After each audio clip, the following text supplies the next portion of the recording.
반영합니다. 시인은 역사를 통해 인생의 위기마다 개입하시는 하나님의 신실한 사랑을 선포합니다. 인생의 광야에서 길을 잃고 영혼이 피폐해질 때 우리가 할 일은 하나님께 부르짖는 것입니다. 하나님은 부르짖는 자를 외면하지 않고 거주할 성읍으로 인도하시며 사모하는 영혼을 만족하게 하십니다. 때로 우리가 하나님의 뜻을 거역해 흑암과 사망의 그늘에 갇힐지라도 회개하며 부르짖으면 주님은 그 빗장을 꺾어 주십니다. 또한 미련한 죄악의 길에서 밤낮조차 잃고 죽어가는 영혼에게 말씀을 보내 고치고 건져 주십니다. 말씀 되신 주님께서 친히 우리를 구원하시고 살리시는 것입니다. 그러므로 우리의 고난을 끝내신 하나님께 감사의 예배를 드리며 주님께서 행하신 일을 기쁨으로 노래해야 합니다. 아멘. 그 아래 묵상 질문도 함께 읽겠습니다. 인생의 광야나 흑암 같은 고통 속에서 하나님께 부르짖어 응답받았던 일이 있습니까? 그 일을 통해 어떤 하나님을 경험했습니까? 아멘. 오늘부터는 시편의 107편부터 122편까지 우리가 이제 계속해서 새벽에 말씀을 함께 묵상하게 됩니다. 이 시편은 크게 5권으로 나뉩니다. 그 중에서 이제 오늘 우리가 읽었던 107편부터 마지막 150편까지가 이제 시편의 마지막 5권에 해당되는 부분인데요. 이 5권에는 다윗의 시가 15편, 또 솔로몬의 시가 1편, 그리고 나머지 상당수는 저자가 밝혀지지 않은 이제 무명의 시가 기록이 되어져 있습니다. 이 마지막 시편 5권의 주요 주제로 이제 고백되어지는 것은 하나님의 말씀에 대한 강조가 고백되어지고요. 또 성전에 올라가는 노래, 최종적으로 할렐루야 찬양에 관한 시가 기록되어져 있는 것이 마지막 107편부터 살펴볼 5권의 내용입니다. 오늘 우리가 읽은 이 시편 107편은 이제 5권의 시작입니다. 5권을 여는 시이자 하나님의 구원과 인자하심에 대한 깊은 감사가 아주 깊이 고백되어져 있는 시인데요. 이 시편 107편을 보시면 인생의 바닥을 지나던 사람들이 하나님을 향해서 터뜨린 아주 생생한 고백, 그 기록이 담겨 있습니다. 이 생생한 고백 속에서 이 시편 기자는 오늘을 살아가는 성도들에게 분명한 한 가지 메시지를 이야기하는데, 그것은 하나님은 고통 속에서 부르짖는 자들을 절대로 외면하지 않으시는 분이며 또 인자하심으로 우리를 건지시는 구원의 하나님이 되신다라는 것을 우리가 107편의 말씀 속에서 살펴보게 됩니다. 그러면 시편 기자는 어떻게 이 107편 속에서 이 하나님은 외면치 않고 구원하시는 하나님으로 고백할 수 있는 것일까? 우리가 읽은 오늘 1절부터 22절 사이에는요, 인생에서 마주하는 대표적 3가지의 고난의 현장이 그대로 나와 있습니다. 첫 번째는 광야에서 길을 잃고 방황할 때, 두 번째는 죄악의 흑암과 사망의 자리에 놓여 있을 때, 또 세 번째는 죄악으로 인해서 고통의 자리에 놓여 있을 때, 이 3가지 고통의 현장 속에서 하나님이 우리의 삶 가운데 어떻게 일하시고 역사하고 계시는지를 오늘 성경은 말씀하고 있습니다. 그런데 이 3가지 상황 속에서 우리가 발견하게 되는 것은 각기 상황이 다 달랐다는 거예요. 성읍을 찾지 못해서 광야에서 방황할 때나 흑암과 사망에 놓여 있을 때, 또 죄악으로 인해 고통에 놓여 있을 때 각기 다 다른 상황 가운데 있는 고난의 현장이었지만, 그 각기 다른 상황 속에서도 우리가 한 가지 공통점을 오늘 찾아보게 된다면 그것은 절망의 순간에 분명히 하나님에 대한 부르짖음이 이들 가운데 있었다라는 것입니다. 우리가 오늘 말씀을 보시면 6절과 13절과 19절에 동일하게 말씀하고 있는 것이 그들이 하나님을 향해 고난 가운데 고통 가운데 반드시 부르짖었다라고 성경이 기록하고 있는 것이죠. 그리고 하나님께서는 그 부르짖음을 들으시고 친히 길을 내시고 묶인 줄을 끊으시며 생명의 말씀으로 이 백성들을 살리셨다라는 고백을 오늘 시편 기자가 하고 있습니다.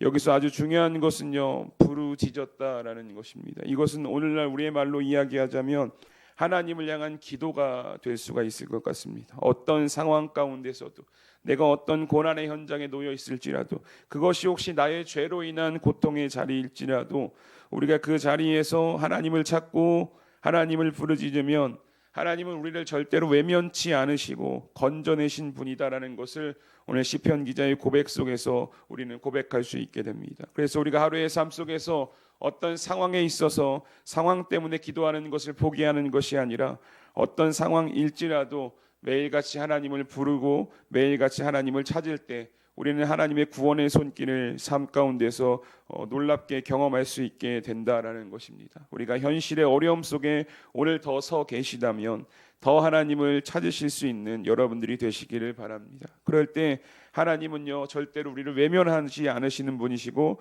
들으시고 구원의 역사를 베풀어 주실 것입니다.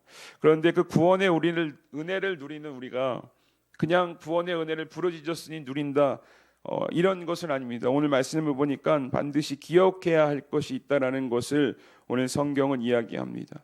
이 구원의 은혜를 누린 자들을 향해서 성경은 동일하게 8절과 15절 그리고 21절에 뭐라고 말씀하고 있느냐? 그가 우리에게 행하신 일을 기억하고 그를 찬송하는 자리로 나아가야 한다라고 말씀하고 있습니다. 즉 하나님의 은혜 가운데 살아가는 자들의 삶의 모습은요, 내가 부르짖었으니 하나님께서 나에게 은혜를 베풀어 주셨다.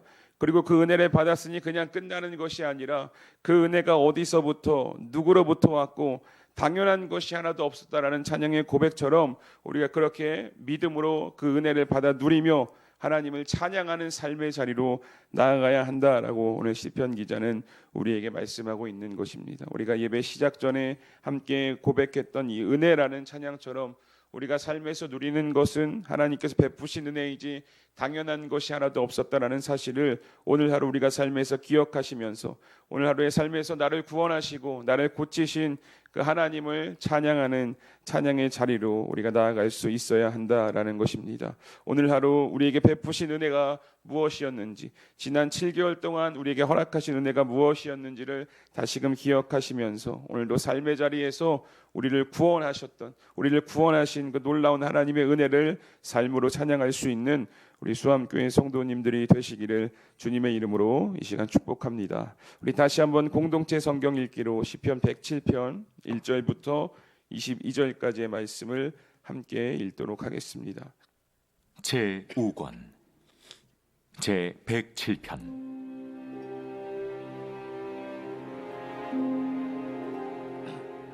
여호와께 감사하라. 그는 선하시며 그 인자하심이 영원함이로다. 여호와의 속량을 받은 자들은 이같이 말할지어다. 여호와께서 대적의 손에서 그들을 속량하사 동서남북 각 지방에서부터 모으셨도다. 그들이 광야 사막길에서 방황하며 거주할 성읍을 찾지 못하고 줄이고 목이 말라 그들의 영혼이 그들 안에서 피곤하였도다. 이에 그들이 근심 중에 여호와께 부르짖음에 그들의 고통에서 건지시고 또 바른 길로 인도하사 거주할 성읍에 이르게 하셨도다. 여호와의 인자하심과 인생에게 행하신 기적으로 말미암아 그를 찬송할지로다. 그가 사모하는 영혼에게 만족을 주시며 줄인 영혼에게 좋은 것으로 채워주심이로다. 사람이 흑암과 사망의 그늘에 앉으며 곤고와 쇠사슬에 매임은 하나님의 말씀을 거역하며 지존자의 뜻을 멸시함이라. 그러므로 그가 고통을 주어 그들의 마음을 겸손하게 하셨으니 그들이 엎드려져도 돕는 자가 없었도다. 이에 그들이 그 환난 중에 여호와께 부르짖음에 그들의 고통에서 구원하시되 흑암과 사망의 그늘에서 인도하여 내시고 그들의 얽어맨 줄을 끊으셨도다. 여호와의 인자하심과 인생에게 행하신 기적으로 말미암아 그를 찬송할지로다. 그가 논문을 깨뜨리시며 쇠빗장을 꺾으셨음이로다. 미련한 자들은 그들의 죄악의 길을 따르고 그들의 악을 범하기 때문에 고난을 받아 그들은 그들의 모든 음식물을 싫어하게 되어 사망의 문에 이르렀도다. 이에 그들이 그들의 고통 때문에 여호와께 부르짖음에 그가 그들의 고통에서 그들을 구원하시되 그가 그의 말씀을 보내어 그들을 고치시고 위험한 지경에서 건지시는도다. 여호와의 인자하심과 인생에게 행하신 기적으로 말미암아 그를 찬송할지로다. 감사제를 드리며 노래하여 그가 행하신 일을 선포할지로다. 아멘. 우리 뒤에 말씀 기도 함께 보겠습니다. 7절입니다. 또 바른 길로 인도하사 거주할 성읍에 이르게 하셨도다. 아멘. 첫 번째 기도 제목입니다. 방황하는 인생길에서 나의 지혜를 의지하지 않고 나를 바른 길로 인도하시는 주님의 음성에만 순종하게 하소서.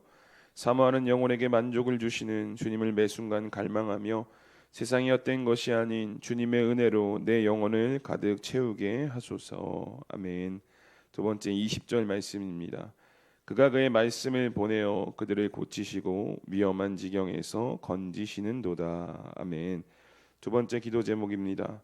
말씀으로 우리에게 오신 주님을 의지합니다. 질병과 전쟁, 경제적 위기 등 위험한 상황에 있는 이 땅의 백성에게 참된 회복과 치유를 허락하소서. 하나님의 공의와 인자하심이 이 나라의 모든 영역에 강물처럼 흐르게 하소서. 아멘. 우리 이 시간 말씀을 기억하시면서 이 두 가지 기도 제목 가지고 함께 기도하셨으면 좋겠습니다. 방황하는 인생길에서 나의 지혜가 아닌 오직 주님의 음성에만 순종케 하시고 또 세상의 헛된 것이 아닌 주님의 은혜로 우리의 영혼을 가득 채워주시옵소서라고 기도해 주시고요. 또 질병과 전쟁, 경제적 위기 등 위험한 상황에 있는 이 땅의 백성들에게 말씀으로 치유되고 회복되어질 수 있는 그 은혜를 허락하여 주시옵소서라고 우리 이 시간 이 두 가지 기도 제목을 가지고 함께 기도하며 나아가도록 하겠습니다. 다 함께 기도합니다. 하나님 감사합니다. 오늘도 이 새벽 우리를 주의 전으로 불러주시고 함께 주님 앞에 나와 예배로 말씀을 묵상하는 자리로 설 수 있도록 은혜 주시옵소서.